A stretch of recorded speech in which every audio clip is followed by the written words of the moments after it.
he couldn't even stop drinking while doing his job, right? So while on duty, he's still drinking, and sure enough, that's how the type of alcoholic that he was. And then when they covered up for him on this crime, he continued drinking so freely that he drove into a fucking death. He was driving drunk and died driving drunk. Got killed driving drunk. Yeah, because had he probably been held accountable, he might have fucking seeked help for that alcohol habit that had him in a chokehold. Wow. That's karma right there, boy. That's a real tough karma right there for you. You know what I'm Yeah, talking about? And that's a real deep story, man. You know what I'm saying? And it's important that you get that out to the world. They hear that. And you say, and dealing with other crooked cops, you said that was on your case. You know what I'm saying? yeah, no question, bro.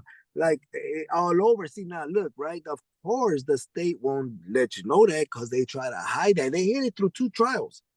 Through Right. two trials, they hid that shit from us, including a recorded conversation that the FBI, not not my friend, not a stranger, not the Chicago Police Department, but the FBI heard through a recorded conversation him say that.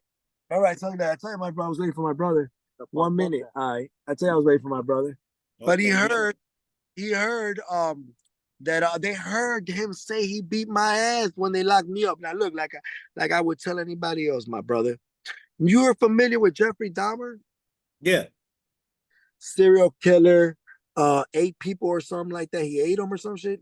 Yeah. Well, when they went to arrest him, the police couldn't beat his ass, man. They cannot beat his ass. The police cannot beat his ass, right or wrong? Even though he killed 10, 15 motherfuckers. Can they Right. beat his ass when they go arrest him? Probably not. No, not probably, my brother. It'd be violating their civil rights. Cause Right. first of all, he ain't been proven guilty or not. So you Right. can't go in there and just fucking beat his ass if you're arresting him. You're not the judge or the jury. Right. Right. Well, the cop that one of the four that locked me up was recorded by the FBI, and the FBI heard him say that he beat my ass when they came and locked me up. They beat my ass when they Oh came wow. to Wow. yeah, yeah. But of course, the state withheld that from us. We got it now.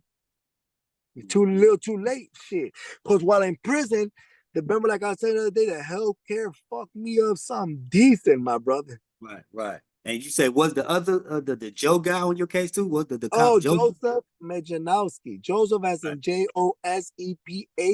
Mejanowski as in Miedzanowski.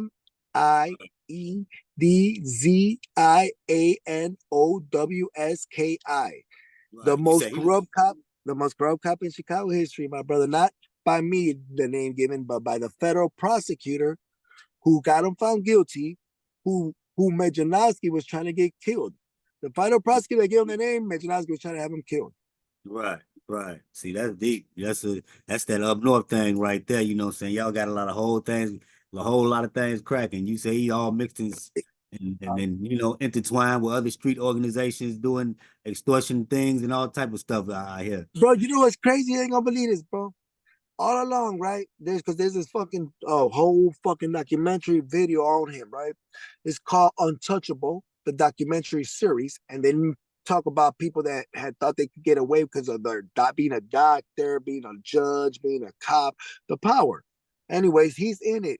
Joseph Mejanowski, Untouchable. Well, in it, it describes how the police department was covering up for his ass. The police department was loving his ass. Because for a certain time, he was the number one Chicago cop with most arrests in the city. So they loved him for it because they said he was brazen. This motherfucker gangster. Oh yeah, he was gangster. He was a gang leader. And that's So, fucking what made it crazy. The police loved him and he was dealing with the gangsters. So when they found out that he was dealing with the gangsters, it was too late. They were still trying to stay up for him. They were sticking up for him all the time. Till the judge, till the jury said, "No, sir, no more. Natural life." so you telling me the whole time the police was the chief of the gang. He was the gang leader, but he was the The police. Well, he was not only the number one arresting officer in Chicago at a point where he was had the most arrests and all that, and they loved him for that. The police department, but he was also a leader of gang leaders. He was the chief of chiefs and gangs. And what I was gonna say, he was trying to kill. Look, this is proven in the court law. He was trying to kill ATF agents, Diane Clippo and Michael Caselli, to be exact.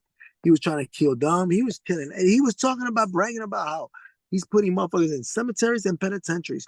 Cause only thing he would talk about was the murders that his own fellow Mainland Disciple gang committed. And it's not me saying this, it's the fucking recordings, excuse my language, the recording, my brother, that I have, that the FBI had, that the state tried to hold from me and hid from me during through two trials, but that we have now that shows that this man was more gangster than any motherfucker since Capone, probably. That's why they named the most corrupt cop in Chicago history. But so in that documentary, yes, the police was praising him because he had the most arrests, but all along his arrests were because he was a gangster. You know, when you're a gangster and a cop, first of all, you know pretty much what do cops want when they lock motherfuckers up for homicides. When they lock guys up for homicides, they want that information. Who did it? Where happened and all that. What do cops want when for anything? Drug deals, information. Well, the cops had all the information in the world that this man was a piece of shit gangster cop, and they still would do nothing. You know, the police department would cover up from. You know what it took for him to go to prison? The FBI to step in and say enough is enough. Yeah, that's deep right there. That's one to grow on right there. Only in Chicago, you know. And he tried to come out, right? He tried to come out. You know, He tried to come out. It's no, sir. He tried to come out under this law that Donald Trump has signed that is helping a lot of people. It has helped because it was like where they were saying that people that were they tried that when I was telling you, I don't know if you remember me telling you that Larry Hoover was hoping that like his lawyers and stuff to get him to the state penitentiary based off that law, saying that he already did the federal time because Donald Trump.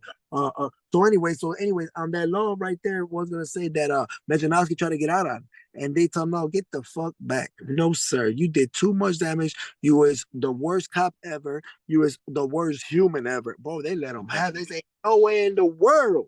They told me, no way in the world they're going to even consider letting him out. They told him that. Now, look, you got to be the dirtiest cop